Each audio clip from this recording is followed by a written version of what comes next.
इतनी आग, इतने धमाके, लड़ाई का सबसे बड़ा मोर्चा और युद्ध का सबसे खतरनाक हमला। गजा और बैरूत को दहलाने वाला इजराइल अचानक एक बड़ी मुसीबत में घिर गया है और इसका ऐलान खुद बेंजामिन नेतन्याहू ने किया है। नेतन्याहू ने कहा है कि इजराइल अब 7 मोर्चों पर लड़ रहा है। अब सवाल है कि नेतन्याहू के 7 फ्रंट कौन कौन से हैं? गजा में इजराइल की सेना ऑपरेशन कर रही है। हमास अब भी जिंदा है। लेबनान में इजराइल की बमबारी जारी है।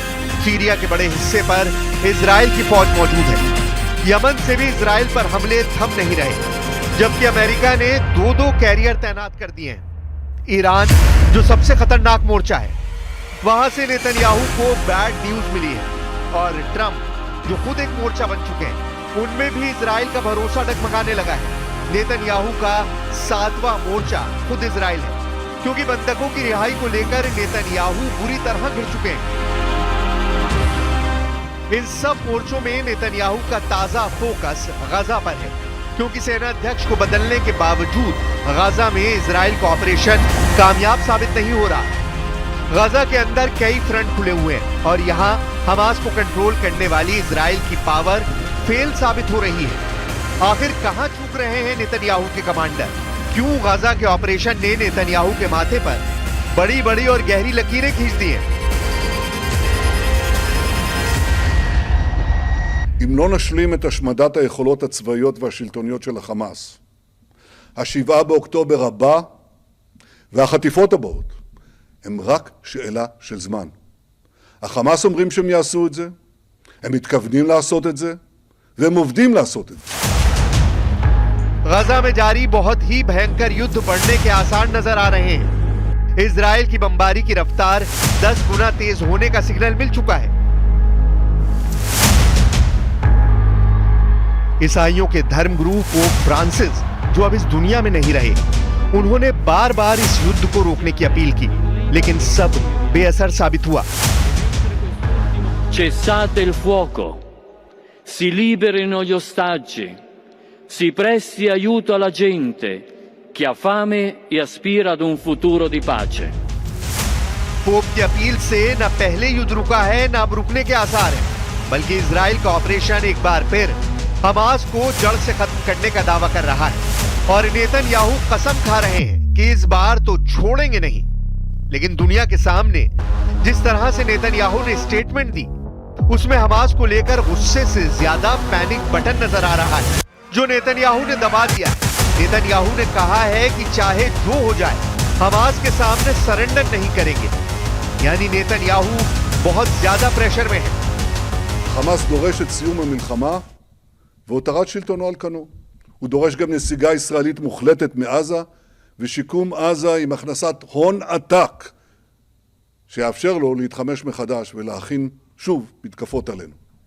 סיום המלחמה בתנאי כניעה אלה יעביר מסר לכל אויבי ישראל שבאמצעות חטיפת ישראלים ניתן להוריד את מדינת ישראל על ברכיה. गजा में तबाही की आग बुझने का नाम नहीं ले रही। इजराइल की बमबारी तेज होती जा रही है। हमास और इजराइल के बीच सीज फायर की नई कोशिश फेल होती जा रही है, क्योंकि नेतन्याहू ने साफ साफ कह दिया है कि हमास उनकी शर्तों को मानने के लिए राजी नहीं है।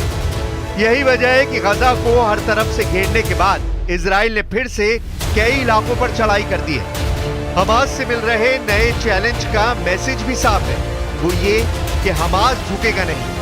ये बात गजा की सुरंगों से तेल अवीव के पावर सेंटर तक पहुंचा दी गई है।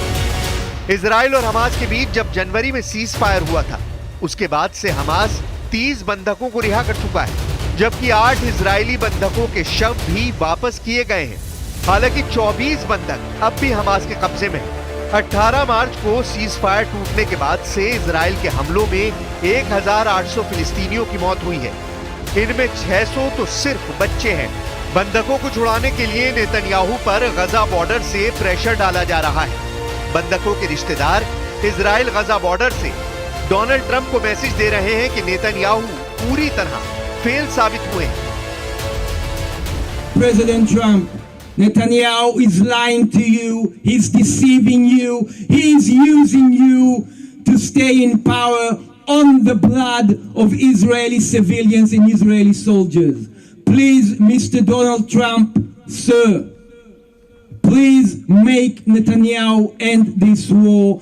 We want to end this war. Netanyahu पर दबाव सिर्फ पब्लिक ही नहीं, पूर्व सैनिक भी डाल रहे हैं और ये नेतन्याहू के लिए बहुत बड़ा चैलेंज है।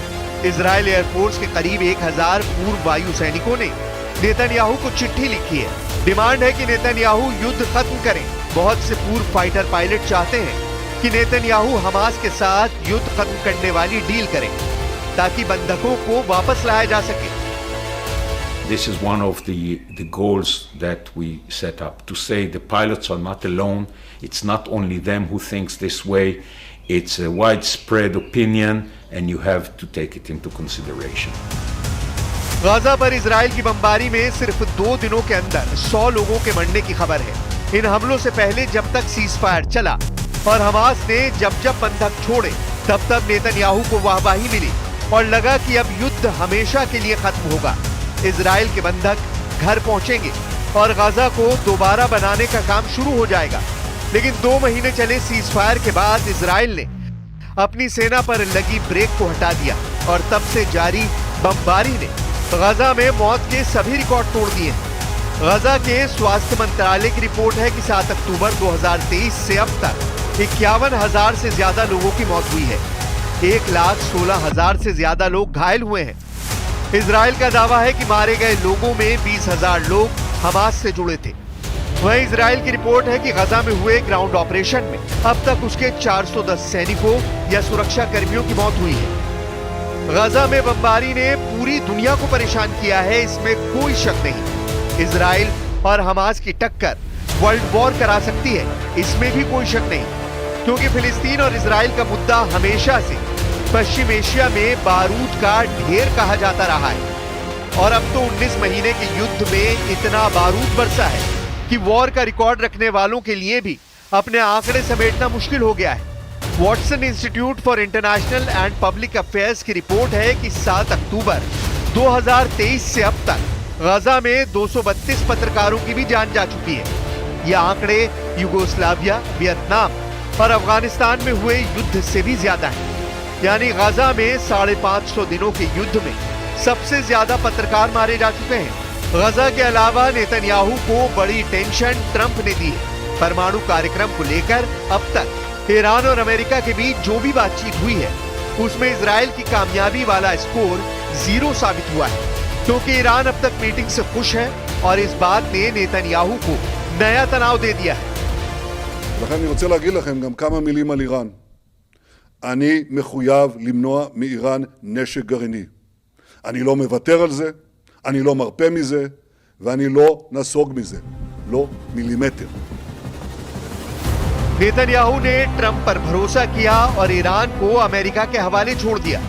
अमेरिका ने भी अपने स्टेल्थ बमबाज दिखाकर शुरू में इजराइल को खुश किया। डिएगो गार्सिया में B-2 बॉम्बर की तैनाती से नेतन्याहू को लगा कि अब तो ईरान के परमाणु ठिकानों के गिनती के दिन बचे हैं और ट्रंप अब की बार ईरान को लेकर सीरियस भी है।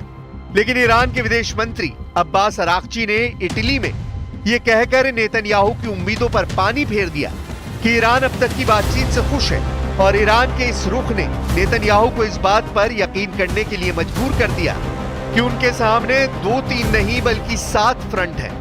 गाजा से लेकर लेबनान और सीरिया से लेकर यमन तक नेतन्याहू की फौज पर दबाव बहुत ज्यादा है, क्योंकि ये सभी फ्रंट लगातार एक्टिव है। ईरान का मोर्चा जो नेतन्याहू ने ट्रंप के लिए छोड़ा था, वहां से भी इजराइल को अच्छी खबर नहीं मिल रही, इसलिए ट्रंप से डील करना भी एक मोर्चा साबित हुआ है। जबकि गाजा में मौजूद बंधकों को लेकर नेतन्याहू अपने घर में भी और ज्यादा घिरते नजर आ रहे हैं। तेल अवीव में नेतन्याहू उस कोर्ट में पहुंचे जहां उनके खिलाफ भ्रष्टाचार का केस चल रहा है। अब इसे नेतन्याहू का 8वां मोर्चा भी कहा